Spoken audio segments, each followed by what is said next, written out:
అంటూ ఎరుగని ఆత్మ జ్ఞానపు దివ్య కాంతిని విశ్వమంతట పంచి ఇచ్చిన విశ్వ చైతన్య స్ఫూర్తి. విశ్వమందలి మానవాళికి ధ్యానమను యోగాన్ని తెలిపిన ఆధ్యాత్మిక దివ్యమూర్తి.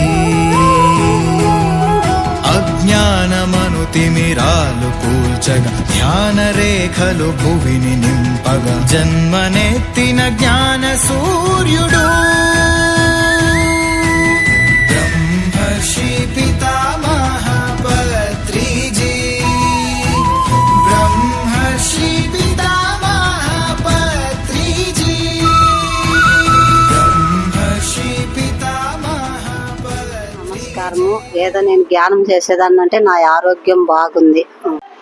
నా పేరు పార్వతి. నమస్కారం. నేను సంవత్సరం అవుతుంది, రేపు ఆగస్టు వస్తే వస్తున్నాము. ఏడున్నా కూడా మాకు బాగా ఆరోగ్యం బాగుంది. మేము ఎక్కడ ఇంతకుముందు ఆడ ఈడ సవాలు చేసుకుంటా అదే ఉంటుంది. ఇప్పుడు అసలు ఒక్కరితో మాట్లాడడం లేదు. చాలా బాగుంది సార్. అందరికీ నమస్కారం సార్. నా పేరు మల్లేశ్వరమ్మ. చెన్నకేశ్వర స్వామి గుడిలో ధ్యానం పెట్టినాక ఎట్లా చేయాలో ఏమో అని బాధపడేవాళ్ళం. ఇప్పటికీ ధ్యానం చేయబట్టుకున్నాక ఎంతో బాగా వేరే దాని మీద ధ్యాస పోకోకుండా అసలు చాలా బాగా నాకు అంత బాగా అయిపోయింది. ఇంకా ఎక్కడన్నా ధ్యానం చేసేవాళ్ళు ఉంటే కూడా అక్కడ పోయి చేస్తామా అనేంత ఇష్టం ఉంది. ఎవరి మీద ధ్యాస కానీ కోపం కానీ దేశం కానీ ఏమీ లేదు. ప్రశాంతంగా అనేది ఎక్కువ అయిపోయింది సార్. ఎన్ జయలక్ష్మి. గుంటకల్ చెన్నకేశ్వర స్వామి దేవాలయంలో ధ్యానం చేస్తున్నాము. నాకు ముందు ఇంట్లో ఆరోగ్యంలో బరువుగా ఉండి, సంసారంలో నొప్పులుగా ఉండి, అన్ని ఆరోగ్యం బాగాలేకుండింది సార్. నాకు తలనొప్పి ఎక్కువ ఉండేది. టీవీ చూడాలన్నా కూడా నాకు తల తిరిగినట్లు అయ్యేది. ఆరోగ్యంలో తలనొప్పులు, కళ్ళ నరాలు ఎక్కడము, తర్వాత ఒళ్ళు నొప్పులు రావడము, తల తిరగడము, ఆరోగ్యం బాగాలేకుండడము, పైనొప్పులు ఉండడము, సుస్తు ఉండడము, ఇవన్నీ నాకు అనిపిస్తూ ఉన్నాయి. నాకేమి చేత కాకుండా అయిపోయింది. ఏం చేయాలని చెప్పి మాటలు తెచ్చుకున్నావు. బరువులకు కనిపిస్తుంది, పై తూకం లెక్క. ఇంక నాకేమీ ఇబ్బంది నాకేమీ తోచలేదు అని చెప్పి అనుకొని ఆలోచించుకుంటా కళ్ళలో నీళ్ళు పెట్టుకొని పండుకున్నాను. పండుకునే లోపల నాకు మరుసటి రోజుకే ఎందుకో నాకు ఈ విధంగా అయిపోతుంది, ఇంకెవరితో చెప్పుకోకూడదు నా బాధ అని చెప్పి నాలో నేను కుమిలిపోయి ఆలోచించేసినాను. అంతలోపల సాయంత్రం పొద్దులో నేను నా కుమారుడు బయట ఉన్నాము.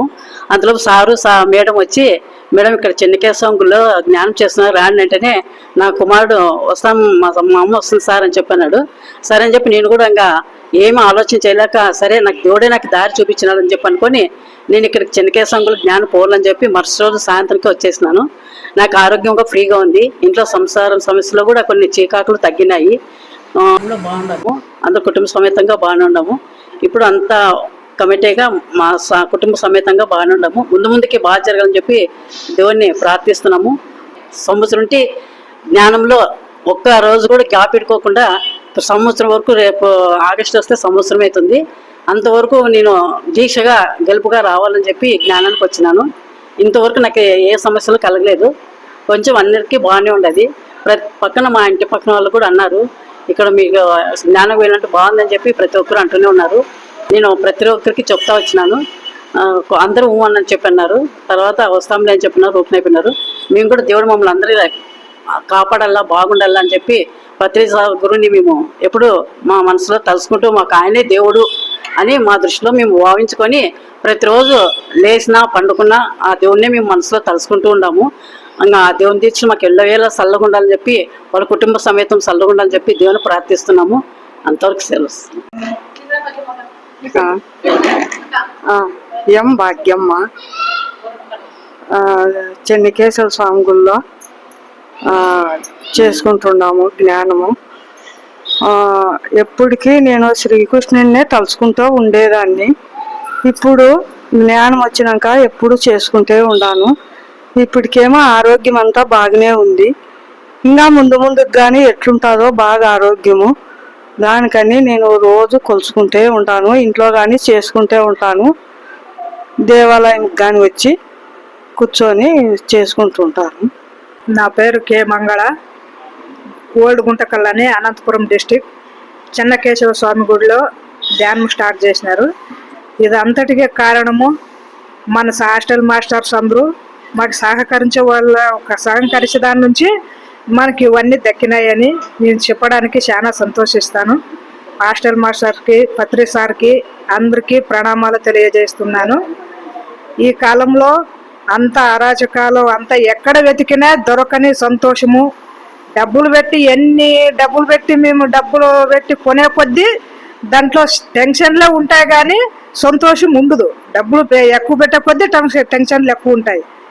సంతోషం అనుకుంటాం కానీ దాంట్లో అయితే ఏమి లేదని నేను అనుకుంటున్నాను. అందరికి ఎవరికి ఎట్లుందేమో కానీ డబ్బులు పెట్టి కొనలేని సంతోషం ఏదన్నా ఉందంటే ఇదే ధ్యానం అని నా నమ్మకం కూడా. డబ్బులు పెట్టి ఏది నేర్చుకోవాలన్నా మనం ఫీజు కట్టి మాస్టర్స్ నేర్చుకొని వాళ్ళ దగ్గరకు పోయి వాళ్ళు చెప్పిన టైమింగ్కి పోయి మనం అటెండ్గా అయ్యి అది చేసుకోవాలా. అది ఊరికే ఎవరు నేర్పించరు.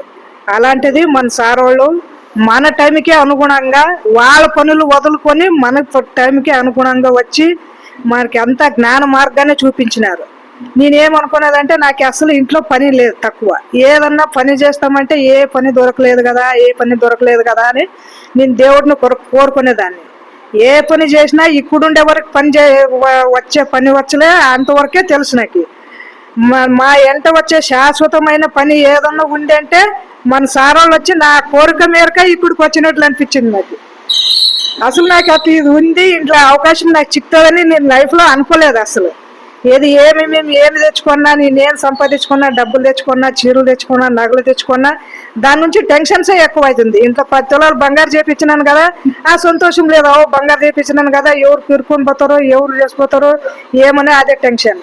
ఈ ధ్యానంలో ఉంటే నాకేం టెన్షన్ లేదు, ఏమి లేకుండా వచ్చే సంతోషం, అసలైన సంతోషం ఏమంటే నాకు ఇప్పుడు తెలిసింది. నాకు ఇన్నాళ్ళ వరకు తెలియదు నాకు అసలు.